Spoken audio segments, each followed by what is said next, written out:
वादग्रस्त मंत्री माणिकराव कोकाटेंची अखेर कृषी मंत्री पदावरून उचलबांगडी। दत्तात्रय भरणेंकडे आता कृषी खात्याची जबाबदारी।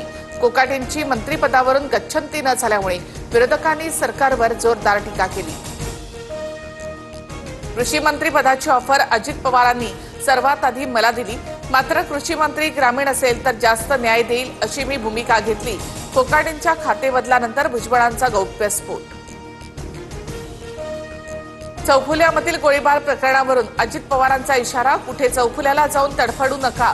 अजित पवार यांचे आमदार शंकर मांडेकर यांच्यासमोरच कार्यकर्त्यांना तंबी। महादेव मुंडे हत्या प्रकरणातील आरोपी 8 दिवसात न पकडल्यास बीडमध्ये कडकडीत बंद पुकारू। एक गाडी सुद्धा फिरकू देणार नाही, जरांगेंचा सरकारला इशारा।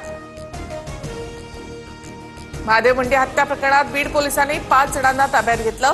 मोठा मासा गळाला लागल्याची माहिती। संशयित गोट्या गित्तेला ताब्यात घेण्यासाठी पोलीस पथक रवाना। केंद्रीय मंत्री नितीन गडकरी यांना यंदाचा लोकमान्य टिळक राष्ट्रीय पुरस्कार प्रदान। मुख्यमंत्री देवेंद्र फडणवीसांसह दोन्ही उपमुख्यमंत्री उपस्थित। अमेरिकेत भारतीय मालावर आजपासून टॅरिफ नाही। 8 ऑगस्ट पासून 25% आयात शुल्क लागू होणार। भारताला करार करण्यासाठी आणखी 7 दिवसांचा अवधी।